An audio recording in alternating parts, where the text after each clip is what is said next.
예.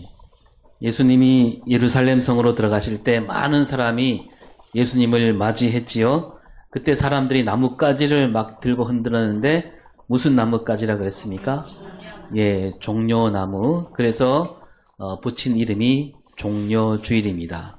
이 종려나무는 뒤에 잠깐 또 설명하겠지만 왕을 기를 때 쓰는 나무라고 하지요.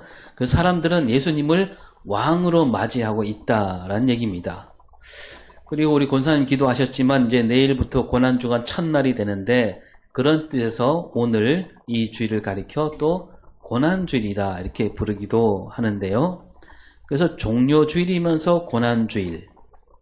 이 종려주일과 고난주일이 같은 날인데 이 종려주일과 고난주일은 이 두 가지가 도무지 어울리지 않습니다.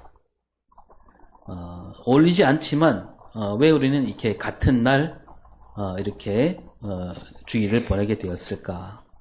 우리가 해마다 살펴보았지만요. 오늘 여기에 담긴 뜻을 다시 되새겨 보겠습니다. 자, 예수님이 예루살렘 성에 들어서자 사람들이 다 나와서 예수님을 맞이합니다. 자기들 겉옷을 그 앞에 깔기도 하고요. 어떤 사람들은 들에서 벤 나뭇가지를 길에 펴 놓았습니다. 또 예수님을 앞서가는 사람들도 있고 뒤를 따르는 일도 있었습니다. 그러면서 노래를 부르는데 뭐라고 노래 부르냐 하면 우리 찬양들도 불렀지만 누가복음 19장 38절 찬송하리로다 주의 이름으로 오시는 왕이여 하늘에는 평화요 가장 높은 곳에는 영광이로다. 예, 이 노래는요 아주 옛날부터 부르던 노래입니다. 왕을 기다리면서 왕이 올 때, 왕이 행차할 때 왕 앞에서 왕을 높이는 노래입니다. 그러면서 이제 종려나무 가지를 흔드는데 이 종려나무는 언젠가 말씀드렸지만 다른 말로 하면 대추야자나무라고 부릅니다. 그 나무 생김새도 언제 보여주었죠? 다시 한번 볼까요? 네, 이렇게 생긴 거 이게 종려나무입니다. 이 가지를 꺾어서 막 흔들고 있는 거죠. 자, 요거를 좀 가까이 들여다보면 이런 열매도 열립니다. 네, 이렇게 이런 열매, 저기 열매인데 저렇게 따서 이렇게 말려서 먹는 드셔보셨습니까? 아니요. 안타깝네요. 아주 맛있는데. 네. 이 종려나무는 여러 가지 뜻을 담고 있습니다. 사람들은 이 종려나무를 볼 때마다 뭘 떠올리냐면 생명을 떠올립니다. 사막을 걷다가 종려나무가 보이면 아 이제 살았구나. 또 이 종려나무의 열매도 있지만 무엇보다도 이 종려나무 곁에는 늘 샘물이 있게 마련입니다.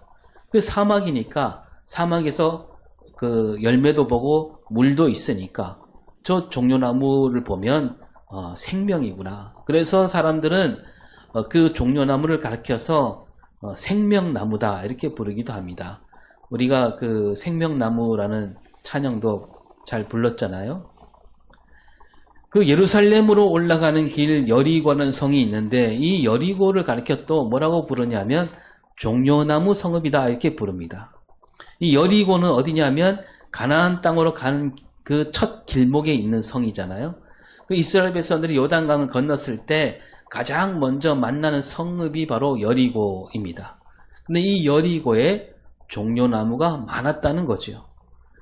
그래서 가나안 땅을 가리켜 젖과 꿀이 흐르는 땅 이렇게 부르는데 이 여리고가 그 맨 앞에 있기 때문에 물도 많고 달콤한 열매도 기다린다. 그런 뜻에서 이제 젖과 꿀이 흐르는 땅이라고 부르게 되는 것이고 이 종려나무는 그 생명력이 참 놀랍습니다.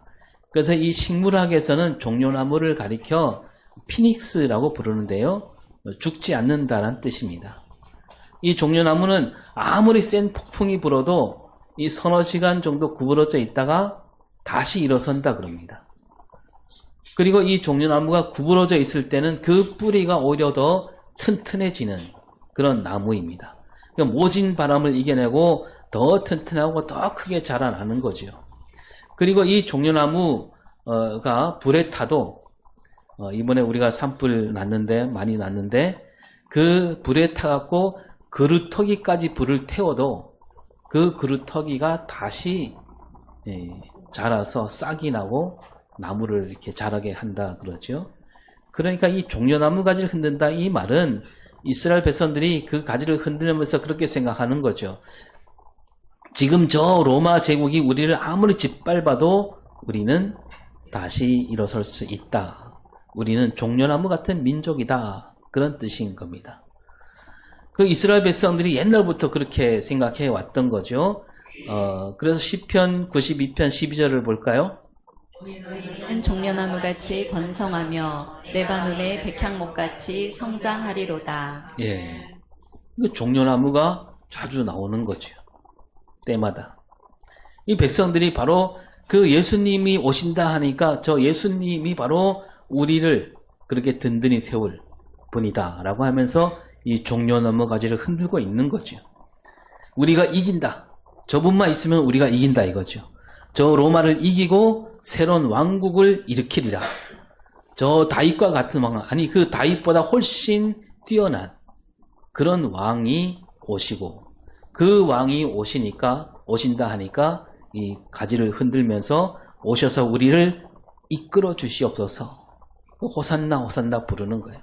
그런 마음으로 흔들고 있는데 이렇게 기대에 잔뜩 부푼 백성들이 기다린 예수님, 그 예수님은 어떤 모습으로 오실까? 아무도 이런 그림이 아니었을까요? 네, 그죠? 그렇잖아요.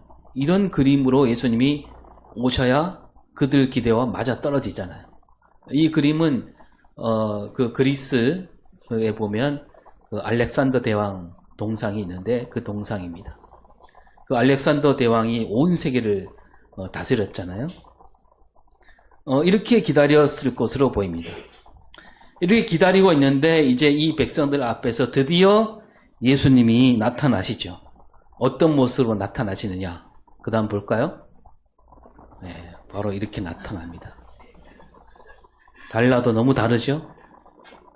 멋진 말이 아니라 뭐 요한계시록처럼 뭐 이 하얀 그 백마를 타고 나타나야 되는데 뭘 탔습니까? 나귀를 탔습니다. 나귀도 그냥 나귀가 아니고 어린 나귀. 여러분 왕은 나귀를 타지 않아요. 그것도 어린 나귀, 사람을 한 번도 태우지 않은 나귀입니다. 웬만한 사람이라면 그런 나귀를 탔을 때 이 발이 땅에 끌리게 됩니다. 저 같은 사람은 안 끌리겠지만 어떻게 보면 정말 우스꽝스럽게 나타나시고 있는 거예요. 그 메시아를 기다리는 백성들이 막 기다리다가 저 예수님을 봤을 때 어떤 마음이 들었을까요? 아마 그 호산나 호산나 하는 외침 소리도 점점 줄어들고 다들 하나둘씩 집으로 돌아가지 않았겠습니까? 그리고 진짜로 그 호산나 호산나 하면서 막 예수님을 막 맞이하던 그 사람들이 얼마 지나지 않아서 바로 그 실망을 드러내지요. 이제 빌라도가 예수님을 놓아주려고 하니까 그들이 뭐라고 하냐면 요한복음 19장 15절 소리 지르되 없이하소서 없이하소서 그를 십자가에 못 박게 하소서. 네. 여기서 그들이 누구냐면 그렇게 종려나무 가지를 흔들면서 외치던 그 사람들이에요. 실망이 분노로 바뀌었고요. 그 분노가 예수님을 십자가 죽음으로 내몰고 말았다는 겁니다. 예수님이 왕으로 오셨습니다. 하지만 사람들이 바라는 그런 왕은 아니었던 거죠. 사람들이 바라는 왕 메시아는 힘으로 세상을 뒤엎는 그런 왕이었습니다. 그들은 예수님이 그런 일을 하고도 남는다고 생각한 거죠. 많은 병자를 고쳤고요. 죽은 사람도 일으켜 세우시고 또 그 오병이어로 5,000명을 먹이시고 그런 분이 이제 우리 왕으로 오시니까 그렇게 생각한 겁니다. 그 분이 바로 왕이 되어서 이 온 세상을 한 손에 쥐락펴락하기를 바란 거죠. 그래서 종려나무 가지를 흔들면서 호산나 호산나 외쳐댔던 겁니다. 그런데 나귀를 타고 오신 예수님, 어린 나귀를 타신 예수님, 사람들은 결코 받아들일 수가 없었습니다. 메시아라면 저렇게 나타날 리가 없다. 나귀를 타다니. 어린 나귀를 타고 들어오는 저 사람, 우리는 그를 메시아로 부르고 싶지 않다라는 겁니다. 이 예수님을 맞이하던 그 사람들은 사실 잊어버리고 있었던 거예요. 그들을 구하러 오시는, 온 세상을 구하러 오시는 그 메시아, 진짜 메시아는 일찍부터 나귀를 타고 오신다, 이 말씀이 있었잖아요. 거슬러 올라가서 스가랴 9장 9절을 볼까요? 시온에 따라 크게 기뻐할지어다. 예루살렘에 따라 즐거이 부를지어다. 보라, 내 왕이 내게 임하시나니 그는 공의로우시며 구원을 베푸시며 겸손하여서 나귀를 타시나니 나귀의 작은 것 곧 나귀 새끼니라. 예. 그 이스라엘의 구원을 베푸신 왕이 오시는데 정말 기뻐하고 즐거워해야 되는데 뭘 타고 오시냐면 나귀. 그냥 나귀도 아니고 나귀 새끼라고 아주 똑똑히 적혀 있습니다. 그러니까 그 왕은 힘으로 다스리는 왕이 아니다. 겸손한 왕이라고 일찍이 말씀하셨던 거죠. 근데 이 예수님을 맞이하던 저 사람들은 이 말씀을 잊어버리고 있었던 겁니다. 그리고 이 스가랴 이전에도 그런 말씀이 있습니다. 이사야 선지자가 외쳤지요. 이사야 53장 2절. 주 앞에서 자라나기를 연한 순 같고 마른 땅에서 나온 뿌리 같아서 고운 모양도 없고 풍채도 없은즉 우리가 보기에 흠모할 만한 아름다운 것이 없도다. 예. 이게 메시아 모습이라는 겁니다. 사람들은 생각하기를 메시아라면 아주 크고 튼튼한 나무, 그런 나무처럼 오시리라. 네.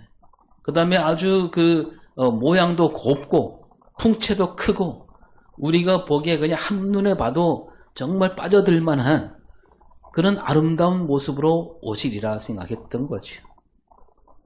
그런데 이사야 선지자는 말하기를 그 메시아는 연한 순 같다라고 합니다. 아주 부드럽고 약한 그런 모습으로 오신다. 거기에다가 마른 땅에서 삐져나온 뿌리 같다. 마른 땅에 뿌리가 삐져나왔으니까 얼마나 볼품이 없겠습니까? 고운 모양 없다. 풍채 없다 이거죠. 흠모할 만한 그 어떤 아름다운 것도 없다라고 말씀하셨습니다. 그래서 오실 메시아는 눈길 한번 주기 힘든 그런 아무 보잘것없는 모습으로 온다라고 일찍이 말씀하셨습니다. 다시 말해서 메시아는 영광이 가득한 길로 오시지 않고 보잘것없이 가장 낮고 험하고 거친 그런 길로 오신다고 하나님이 일찍이 알려주셨습니다. 그리고 그 분이 오셨어요. 예수님이 오셨습니다. 그 예수님이 오시되 메시아로 오셨는데 하나님 말씀을 그대로 따라서 하나님 말씀하신 그대로 오셨다는 거죠. 근데 예수님이 얼마든지 사람들 생각대로 오실 수도 있습니다. 멋진 말을 타고, 아니 그보다 하늘에서 우레와 같은 소리를 내시면서 눈부신 빛을 막 뿜어내시면서 오실 수 있는 분이잖아요. 왜냐하면 여러분 요한복음 1장 1절에 뭐라고 되어 있습니까? 그의 말씀이 계시니라. 이 말씀이 하나님과 함께 계셨으니 이 말씀은 곧 하나님이시니라. 네, 여기서 말씀이 누구를 가리키는 거예요? 예수님이잖아요. 예수님이 하나님과 함께 계셨고 태초부터 그 예수님은 곧 누구라고요? 하나님과 같은 분이다. 예수님은 곧 하나님이다. 우리 기독교 신앙은 삼일체 신앙이잖아요. 성부, 성자, 성령 이 세 분 모두 하나님이에요. 예수님은 성자 하나님이시에요.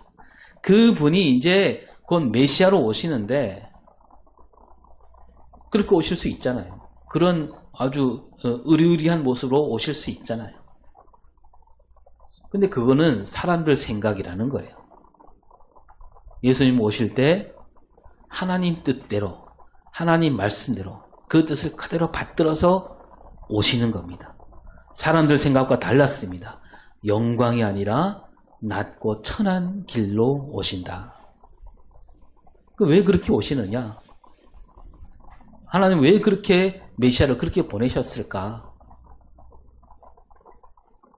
그런 말씀들이 여러 차례 나오는데 오늘 말씀에 그런 뜻을 잘 담고 있습니다. 6절을 볼까요? 근본 하나님의 본체시나 하나님과 동등됨을 취할 것으로 여기지 아니하시고. 네, 여기서도 말씀하죠. 예수님은, 그는 예수님이잖아요. 예수님은 근본 하나님의 본체다. 앞에 요한복음 말씀대로 예수님이 곧 하나님이다 이거죠. 그러한 예수님이신데 예수님은 그 하나님과 동등됨을 취할 것으로 여기지 않았다는 겁니다. 다시 말해서 그 하나님 자리에서 스스로 내려오셨다는 거예요. 그 높고 높은 자리를 누리지 않겠다라고 하신 겁니다. 하나님과 같은 자리를 누리지 않겠다. 그리고 7절에 뭐라고 돼 있어요? 오히려 자기를 비워 종의 형체를 가지사 사람들과 같이 되셨고. 예, 그 높은 자리를 누리지 않을 뿐더러 한 걸음 더 나가서 어떻게 했어요? 자기를 비우셨다. 자기를 비운다. 이 말은 자기에게 있는 모든 것을 내려놓으셨다는 거잖아요. 이 자기 비움은요, 사실 하나님께서 세상을 지으실 때부터 있었던 일이에요. 하나님이 먼저 보여주셨습니다. 여러분, 하나님이 세상을 만드셨잖아요. 근데 하나님은 세상을 꼭 만들어야만 했을까요? 하나님은 세상을 만들어야 했을까요? 만들지 않으면 안 되나요? 하나님은요, 세상 만들지 않아도 뭐 아무 모자람이 없는 분이에요. 왜냐하면 하나님 안에 다 있어요. 모든 게 다 들어 있습니다. 그런데도 하나님은 굳이 세상을 만드셨어요. 하나님에게는 세상이 없어도 하나님에게는 모자람이 없는 분입니다. 근데 그 하나님이 스스로 그렇게 여기신 거예요. 스스로 그렇게 내려오셨습니다. 나에게는 세상이 있어야 한다 라는 뜻으로 만드신 거예요. 다시 말해서 하나님은 세상을 지으시려고 하나님이 다 있는데 그 한 자리를 비워놓으신 겁니다. 세상이 있을 자리를 비우셨다. 이게 바로 세상을 만드셨다는 그 말씀에 들어있는 뜻이라는 겁니다. 그러니까 우리가 하나님이 세상을 만드셨다. 아, 위대하시다. 거기에만 끝나는 게 아니라 그 안에는 하나님께서 세상이 들어갈 자리를 비워놓으셨다는 뜻과 같은 거라는 겁니다. 예수님이 그 하나님 뜻을 그대로 옮기신 거예요. 예수님도 하나님 뜻을 받들어서 자기를 비우신 겁니다. 그래서 하나님 자리에서 내려오셨고 심지어 뭘 가졌어요? 종의 형체를 가지셨습니다. 종으로 오셨습니다. 여러분, 하나님은 형체가 없는 분이에요. 형체가 있으면 그건 신이 아닙니다. 그런데도 예수님은 굳이 형체를 가지셨습니다. 형체를 가지시니까 이제는 신이 아니라 종이 되신 거예요. 그래서 사람들과 같이 되셨습니다. 그 하나님이 사람이 되신, 낮아질 대로 낮아지셨다는 거죠. 이거는 있을 수 없는 일인 거예요. 그리고 뭐 사람들이 만드는 그 어떤 종교에도 뭐 그 종교들이 다 뭐 그 진리라고 볼 수 없겠지만 그 종교에 없는 일이에요. 다른 종교에 없는 일이다. 이 말은 다른 신은 그런 일을 할 수 없다라는 뜻이 되는 거죠. 참된 신만이 그 일을 하실 수 있다는 얘기입니다. 예수님이 이 땅에 오셔서 사람들과 같이 되셨는데 이러한 일은 아무나 할 수 없는 일이라는 것을 몸소 보여주셨습니다. 참되신 분이기에 할 수 있는 일이다. 참된 사랑으로 그렇게 하셨다는 얘기죠. 예수님은 이 땅에 오셔서 모든 일을 하실 때 그 사랑으로 모든 일을 이루셨다는 겁니다. 그리고 또 한 걸음 더 나가시죠. 8절에 사람의 모양으로 나타나사 자기를 낮추시고 죽기까지 복종하셨으니 곧 십자가에 죽으심이라. 예, 사람으로 나타나신 것 그것만으로도 하나님이 사람으로 된 거 그것만으로도 엄청 낮아지신 거죠.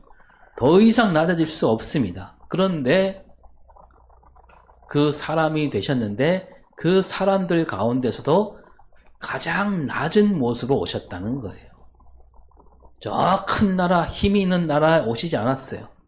힘없고 보잘것없고 눈에 띄지 않는 약한 나라에 오셨습니다. 또 거기에다가 큰 도시에 태어나시지 않았고요. 이름 없는 시골에서 태어나셨습니다. 또 그 시골 가운데서도요, 어엿한 집안, 그런 집안에서 태어나지 않고, 누구나 고개를 끄덕일 수 있는 그런 가정에서 태어나지 않고, 어떻게 태어나셨습니까? 말도 많고 탈도 많은 동정녀 몸에서 태어나셨습니다. 그러니까 제대로 대접을 받기가 힘든 거죠. 정말로 낮고 낮은 모습으로 오셨습니다. 그리고 이렇게 낮은 모습으로 오셨고 낮은 채로 사시다가 죽을 땐 또 어떻게 죽어요? 십자가에 죽으십니다. 그 당시 죽음 가운데 여러 가지 죽음이 있잖아요. 나이가 많아서 죽기도 하고 병이 걸려 죽기도 하고 사고로 죽기도 하는데 그 죽음 가운데 가장 거칠고 가장 험한 죽음, 정말 저주받았다고 한 그런 죽음, 그 죽음이 십자가 죽음이에요. 죽음마저도 그렇게 죽으셨다는 거죠. 왜 이렇게 됐느냐? 바울은 이걸 가리켜서 뭐라고 하냐면 복종이다. 다시 말해서 하나님 뜻을 그대로 따르는 그런 삶이었고 죽음이었다는 얘기죠. 사람이 되신 것도 복종이고 낮은 곳으로 오신 것도 복종이고 십자가 죽음도 복종이다 이거죠. 예수님은 이렇게 하나부터 열까지 하나님 말씀에 따라 사셨고 하나님 말씀에 따라 죽으셨다는 겁니다. 예수님은 하나님 뜻에 따라서 하나부터 열까지 다 비우셨습니다. 하나님이라는 자리를 비우시고 사람이 되셨고 사람으로 오시되 또 비우셨고 왕으로 가실 수 있는 자리에 있지만 비우시고 가장 낮은 자리까지 기꺼이 내려가셨고 십자가 달렸다 할지라도 내려올 수 있는 능력이 있었지만 그 능력까지 다 비우셨다는 거죠. 그리고 심지어 그 몸에 있는 모든 물과 피 다 쏟으시고 다 비워내셨습니다. 생명으로 가득한 분, 생명을 지으신 분이지만 그 생명까지도 비우신 분, 그리고 뭔가 바라지도 않으셨습니다. 그저 말씀을 따라 하나님 뜻을 따라 그렇게 다 비워내신 거죠. 그래서 우리는 그 비움을 가리켜서 거룩한 비움이다 라고 부르는 겁니다. 예수님께서 다 비우시는데 내가 이걸 비워서 뭘 해야 되겠다, 뭘 얻어야 되겠다 그런 게 없었습니다. 그런 뜻이 9절에 나옵니다. 시작. 또 하나님이 그를 지극히 높여 모든 이름 위에 뛰어난 이름을 주사. 네, 이 9절 안에 그런 뜻이 들어있는 거죠. 아무것도 바라지 않고 다 비우셨기에 가장 낮은 모습으로 오셔서 가장 끔찍한 죽음을 기꺼이 죽으셨기에 하나님이 그 예수님을 지극히 높여주셨습니다. 모든 이름에 가장 뛰어난 이름을 주십니다. 예수님이 끝까지 하나님 뜻을 따르셨기에 하나님은 예수님에게 가장 뛰어난 이름을 주셨다. 오직 예수님 한 분만이 하나님 뜻을 이뤄냈으니까 이런 이름을 주신 겁니다. 가장 낮은 곳으로 가는 것이 가장 뛰어난 이름을 얻게 되는 길이다. 이런 뜻을 담아서 말씀하고 있는 거죠. 여러분, 여기서 우리가 눈여겨볼 것은 하나님께서 그를 지극히 높였는데 그 높이는 그 말씀을 하실 때 십자가에서 다시 살아났다, 부활을 얘기하지 않습니다. 죽으신 예수님을 다시 살게 하셔서 뛰어난 이름을 주셨다 이렇게 말하지 않고요. 십자가의 죽으심으로 지극히 높이셨고 뛰어난 이름을 주셨다. 무슨 얘기냐면 십자가 죽음이 곧 지극히 높아지는 일이라는 겁니다. 십자가에서 죽는 죽음이 가장 뛰어난 이름을 얻게 되는 일이다.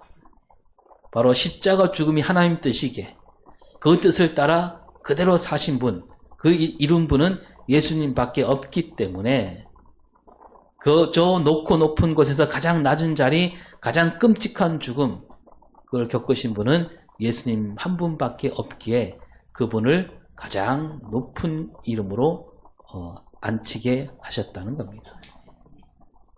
그리고 그 가장 낮은 자리에서 끔찍한 죽음을 겪으신 예수님을 하나님께서 지극히 높이시고 뛰어난 이름을 주시니까 어떤 일이 생기냐면 10절을 볼까요?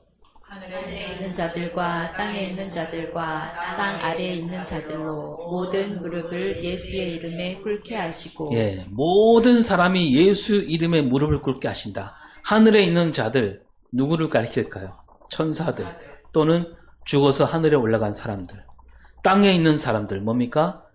지금 이 땅을 살고 있는 사람들. 땅 아래에 있는 자들은 죽어서 하늘로 올라가지 못한 사람들. 그 지금까지 살았던 모든 사람, 또 앞으로 살아가게 될 모든 사람, 심지어 천사들까지 예수 이름에 무릎을 꿇게 하신다. 다시 말해서 그 어떤 이들을 할지라도 이 예수 이름보다 더 뛰어난 이름은 없다는 얘기지요. 하늘에 있는 자들과 땅에 있는 자들이 예수 이름에 무릎을 꿇게 된다. 뭐 이거는 우리가 얼마든지 생각할 수 있는 일이죠. 그런데 아까 읽어보면 땅 아래에 있는 자들까지 예수 이름에 무릎을 꿇게 된다. 여러분 땅 아래에 있는 자들은 뭐냐면 예수를 믿지 않다고 죽은 사람들 아닌가요? 그들은 결코 벗어나지 못할 심판을 받는 이들이라고 할 수 있겠습니다. 그런데 그들도 예수 이름에 무릎을 꿇게 된다. 그들도 어차피 예수님 앞에 설 수밖에 없다는 거죠.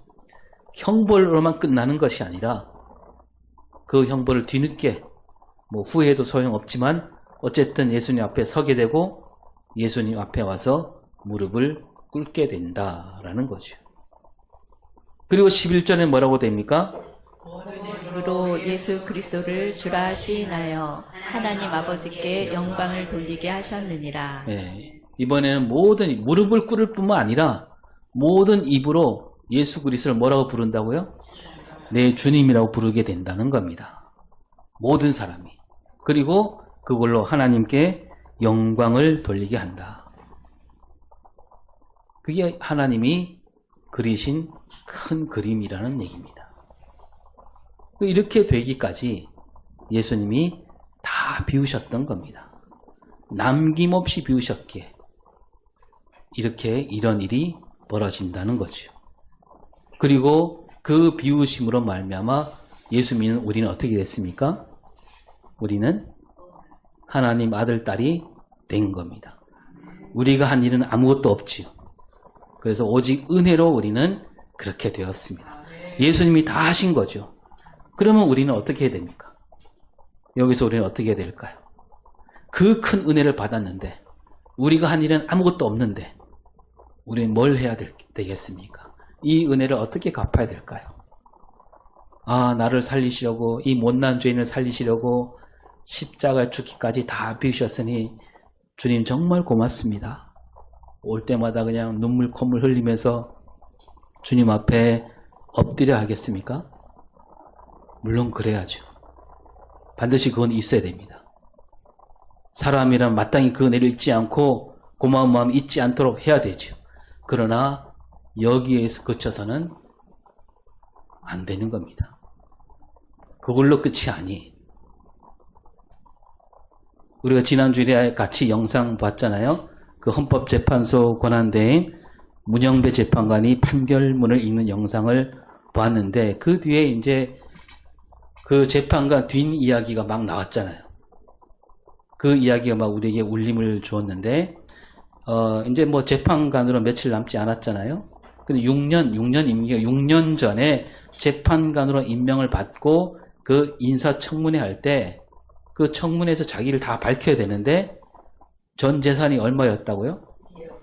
네?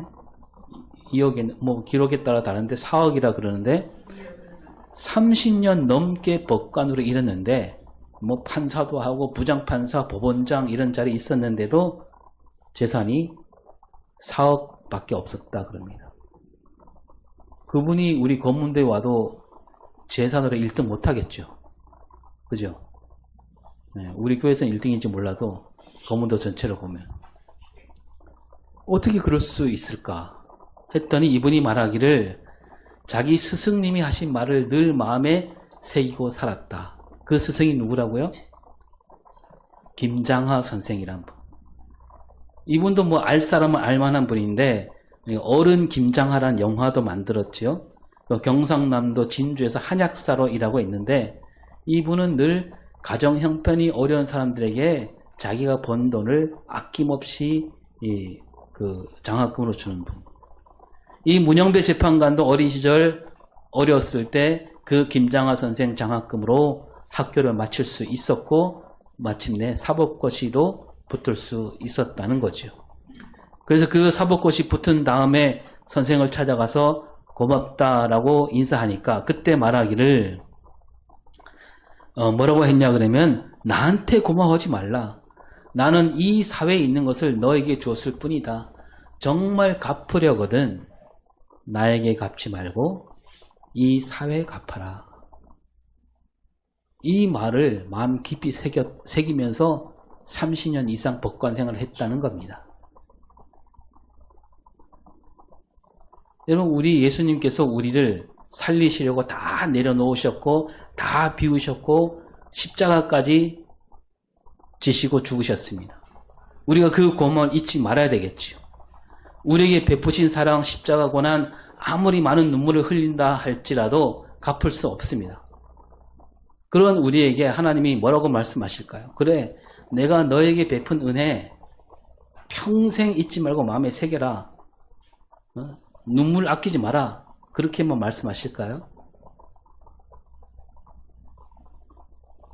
여러분 그 김장하 선생은 나에게 갚지 말라. 다른 사람에게 베풀어라. 어쩌면 그 김장하 선생이 가진 마음 모르긴 몰라도 하나님이 주신 마음이라고 저는 믿습니다. 여러분 하나님은요. 하나님께서 우리에게 베푸신 은혜를 내가 그대로 돌려받겠다 그렇게 말씀하지 않습니다. 내가 너를 살려주었으니까 그 은혜 평생을 두고 반드시 나에게 갚아라 그렇게 말씀하지 않으십니다. 예수님이 선한 사마리아 사람 비유를 들려주신 다음에 그 청년에게 이렇게 말씀하시죠.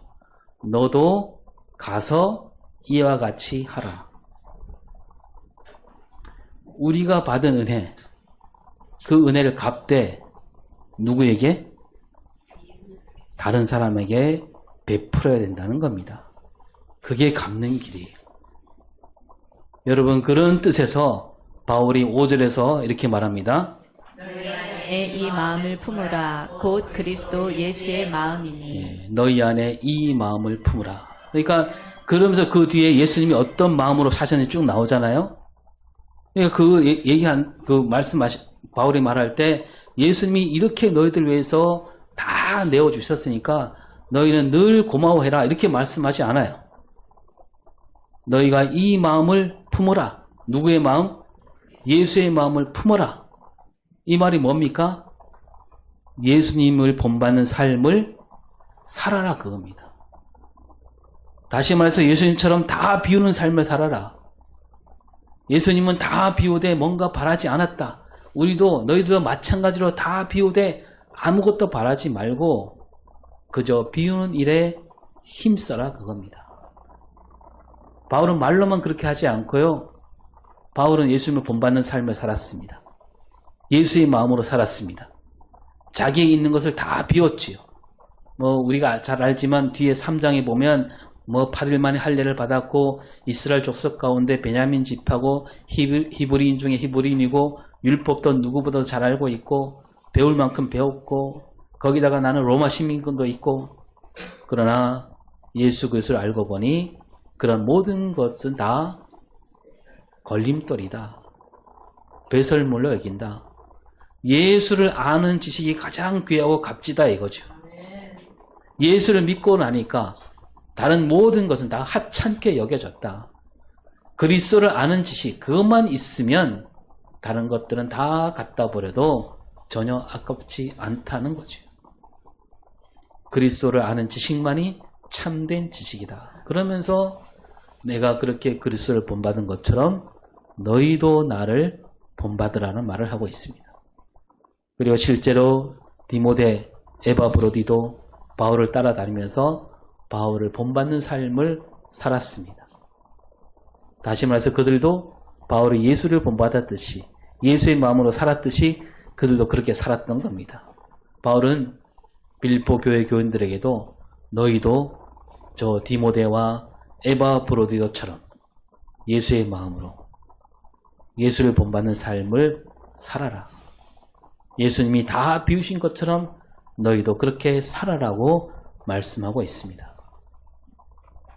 여러분, 이번 한 주간 우리가 십자가와 고난을 마음 깊이 새기며 부활절을 기다리게 됩니다. 예수님이 십자가 죽으신 그 죽음은 어떤 다른 뜻이 있는 게 아니라, 그러니까 사흘 만에 다시 살아나시니까 그 생각하고 십자가에 달리신 게 아니라, 부활 영광을 얻으려고 죽으신 것이 아니라, 예수님은 그저 한없이 낮아지셔서 그 낮아짐으로 말미암아 온 인류가 구원받게 되었던 겁니다. 섬김을 받으러 오지 않았습니다. 높아지려고 하지 않으셨습니다. 죽으시려고 이 땅에 오신 거죠. 우리가 그 예수를 믿는 사람으로서 예수님처럼 살도록 힘써야 되겠습니다. 다 비울 수 있길 바랍니다. 세상 욕심은 말할 것도 없고요. 우리 안에는 있는 욕심이란 욕심은 다 비울 수 있기를 바랍니다. 높임을 받는 자리에 가지 않기를 바랍니다. 내가 누리고 있는 것이 있다면 그 자리에서 기꺼이 바로 내려올 수 있어야 되겠습니다. 손해보지 않으려고 기를 쓰며 사는 그런 삶이 아니라 사랑하는 마음으로 내 것을 내어주는 그런 삶이 되기를 바랍니다. 그것이 우리가 주님께 받은 은혜, 그 한없는 은혜를 갚는 길입니다. 기도하겠습니다. 주님께서는 우리를 살리시려고 다 비우셨습니다. 남김